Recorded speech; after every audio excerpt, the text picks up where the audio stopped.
Panther? Panther? Where is that stupid cat? And what's with this weird scorpion spider thing? Blah! Oh well, if life gives you lemons, make lemonade. Welcome to 5 Points of Articulation, where I review action figures and then articulate 5 points to help you decide if you want to add that figure to your collection. The 5 points I discuss are packaging, presentation, posability, playability, and price. I'm Jason, and if you enjoy my content, please like, share, subscribe, do all the YouTube rigmarole.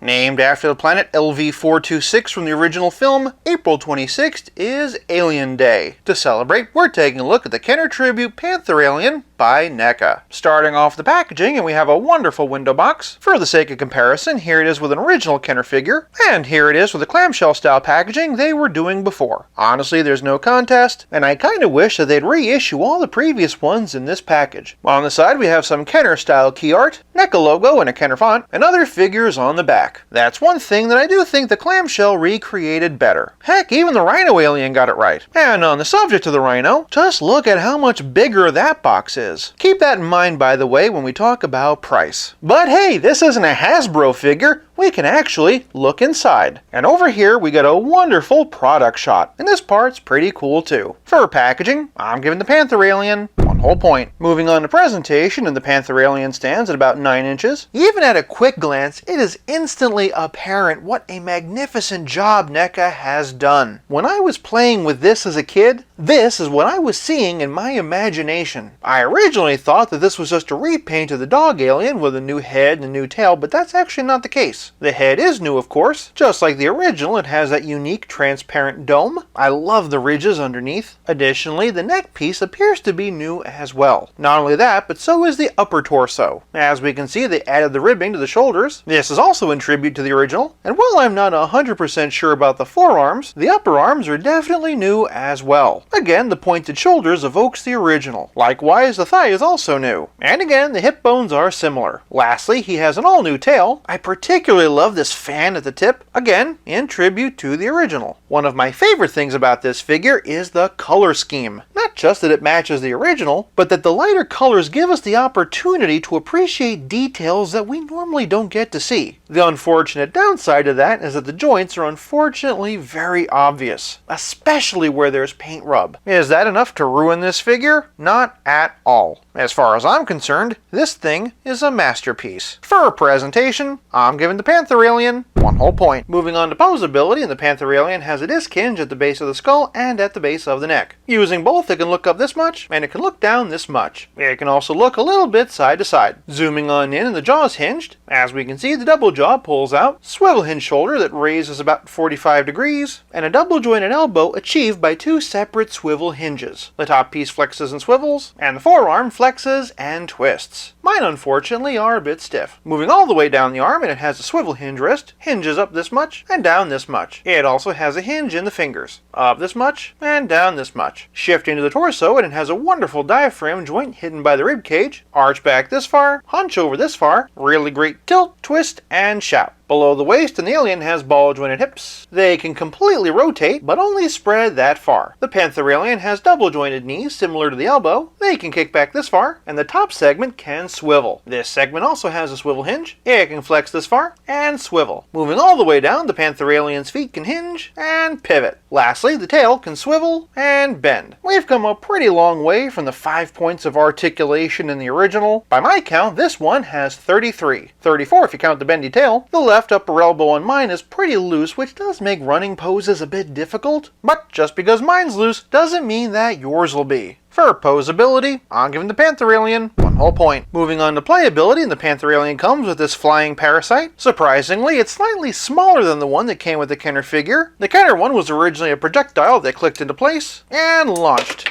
The new one, however, is magnetic. Just hover it over the alien's back and, oh yeah, That ain't going anywhere. Like the original, it was cast in a transparent plastic. This is kind of a shame because there's a lot of really cool detail that we unfortunately cannot appreciate. But playability is more than just accessories, it's also about how well your figure plays with others. First things first, and here it is with the original Panther Alien. I'm pretty sure I've compared these two to death. For a couple of other Kenner aliens, here we have the bull. Really hoping this one's coming next. Here we have the wild boar alien. I imagine that NECA could probably reuse a lot of the same parts for this one. For a Kenner Space Marine, and here we have Apone. But for a NECA Marine, here we have Vasquez. This one, of course, is the movie version. And on that subject, since it's based on the dog alien from Alien 3, here it is with Ripley. And speaking of the dog alien, I don't have an open NECA one, but I do have this loose one from McFarlane. One loose NECA alien I do have, however, is the arachnoid alien from the AVP What If wave. This figure also shares a lot of parts with the dog. For a larger scaled Kenner comparison, we've got the bow-damaged alien from Alien Resurrection. Unfortunately, most of my other Kenner tribute aliens are in their original clamshells, but for one that I do have open, here's the Rhino. Here we have the Lanyard version of Big Chap, and here we have the Lanyard version of the Runner. Kinda makes you wonder if the gold color was in tribute to the Panther. For my most recent Alien review, here it is with the Mexican bootleg Raptor Alien. For a relative scale comparison, here it is with Pizza Spidey and the Spectacular Spider-Man. And of course, here it is with Stealth Iron Man. Whether you want to fill out your Kenner tribute collection or just have an interesting xenomorph for your shelf, the Panther Alien is a great addition. Also, the magnetic parasite is an innovative workaround to the classic action feature. For playability, I'm giving the Panther Alien 1 whole point. This leaves us with nothing left to discuss but the price. I got the Panther Alien on Amazon for $39.99. This is the same amount that I paid for the Rhino Alien. This for the same as all of this. I'm not saying it's going to make me quit, but it is making me just a little bit slower to buy the Night Cougar Alien, which is just a repaint of this one. For price, I'm giving the Panther Alien half a point for a grand total of 4.5 out of 5. To check out my look at the AVP What If wave, click here, or for the Mexican bootleg Raptor Alien, click here.